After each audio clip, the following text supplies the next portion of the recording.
Good evening. I'm doing my speech on my TED Talk analysis on J. Marshall Shepard titled Three Kinds of Biases That Shape Our Worldview. Mr. Marshall received his bachelor's, master's, and PhD in physical meteorology and worked for NASA for 12 years. The two interesting things that I found most effective in his speech was his sense of humor and how he delivered his message. I thought that set the tone throughout the whole speech, and the content of the information he was trying to convey was very effective. He is definitely more than qualified to speak about this topic, and he actually has a lot of knowledge and visual aids that give evidence and supports what he is trying to argue or convince us of. So he did use three visual aids that I can think of that come to mind. Was a Twitter screenshot grab of a question people would ask him because he is a meteorologist. He used a lot of geometric shapes throughout his visual aids. He did a square with one of his main points, and then he also did a pi radius chart that symbolizes knowledge. But we can talk about that in the end. The speaker's delivery was very effective because the humor was constantly throughout, and it would make you want to listen and continue to listen. I didn't space out or anything, so it was pretty interesting. What areas could he improve on? I think that the only thing that I can think of was him. He wasn't swaying, but he kept having his hands in his pocket, and it was really distracting for me as a viewer. His speech was definitely persuasive.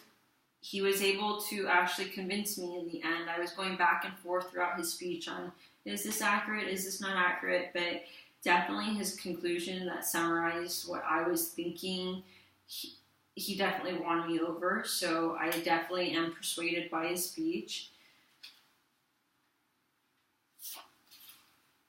The one thing that I did notice was the grabber. I think that because it came in the very beginning, it set the tone for the rest of the remainder of his speech, and I thought it was really cool. He just started out with, I have my bachelor's, my master's, and PhD in physical meteorology. I am a meteorologist card carrying, which is awesome. I thought that was really funny. The audience laughed, so he engaged with them, and then I found the thesis was right in the beginning. After that, he kind of followed up and said, what shapes perceptions about science? And this is also tied into the biases that we have that we are not acknowledging or even aware of. And then the three main points of these biases, he says, is confirmation bias, the Dunning-Kruger theory, and the cognitive dissonance were the main body points that were clearly communicated.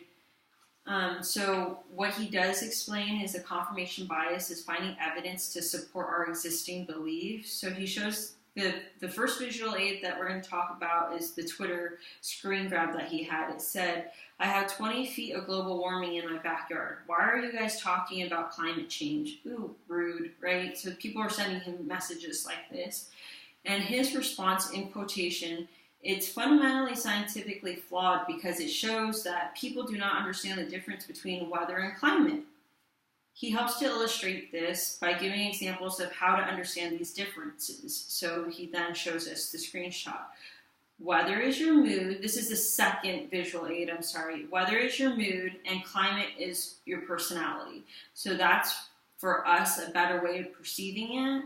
And then he explains that your mood, quotations, your mood doesn't tell me about your personality, and neither does a cold day tell me about your climate change. Secondly, the Dunning-Kruger theory, thinking we know more than we do. They underestimate what they know. These are the people that underestimate what they don't know. If you look up these reports, usually it's covered in heavy, fancy terminology, and it's just saturated, so it really distracts you from the main point the writer's trying to inform you of. So for me personally, I think this is pretty critical because what happens is when you think you know too much, you start to write things in the way that you believe, and then when the person who is on the receiving end, they read it and they don't understand it. So if they're asked about it, they might be misinforming others. And then another thing is it also has to do with an ego thing for these people who are actually writing these documents. I feel that they shouldn't write anything that is so concentrated on vague terminology, because the main point of writing something that is effective is that it should make sense. It should make sense to all people and not limit itself. The third one he talks about is cognitive dissonance, which is new information that's contradicting or existing beliefs. So humorously, he gives an example about Groundhog Day. He was approached by some guy, and the guy asked him if rodents could tell the weather, could predict the weather better than a meteorologist. So he then goes and explains that the ideology that started all of this was from the Farmer's Almanac of 1792.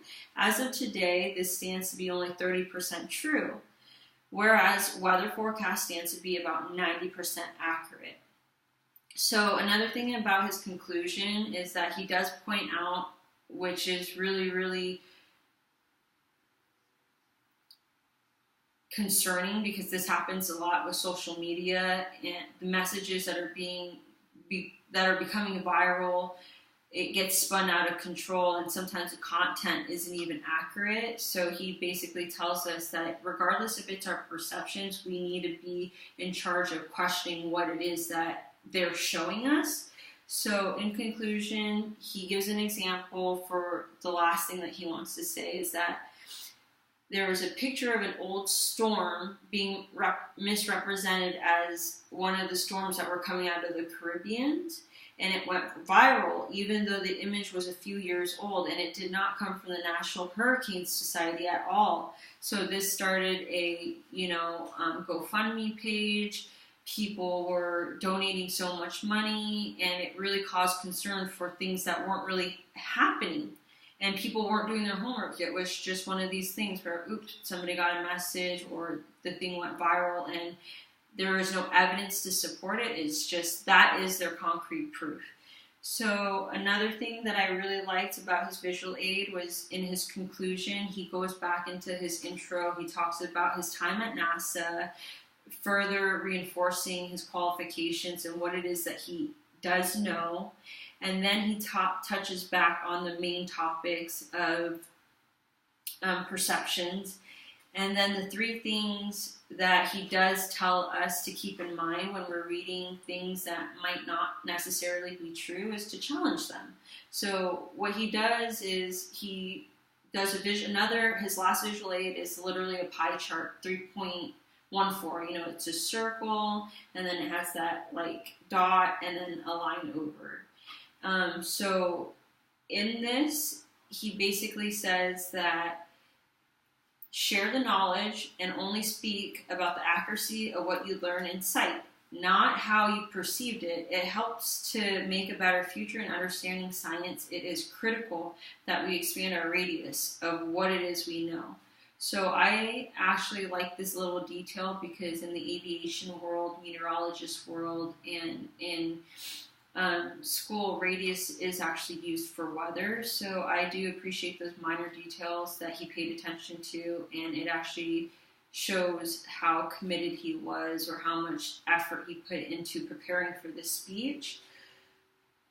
One thing too is that I found what was convincing to me is he says, how do we stop all of this? So, and then he doesn't exaggerate the facts, and he says, don't box our perceptions. There is no need for perceptions, quotations. There is no need for perceptions and biases, when in fact we have science to help predict our weather.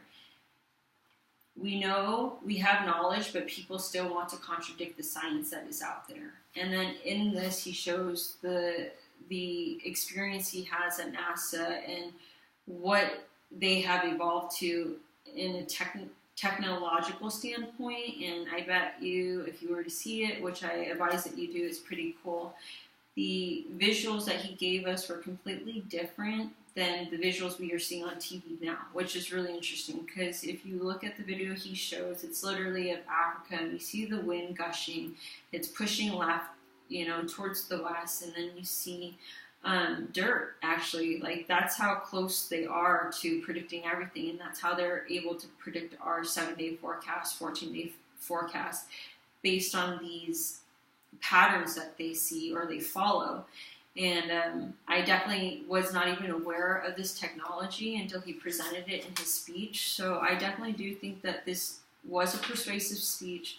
It was very effective, and I will definitely use these as pro tips for my persuasive speech in class. Thank you. Have a good night.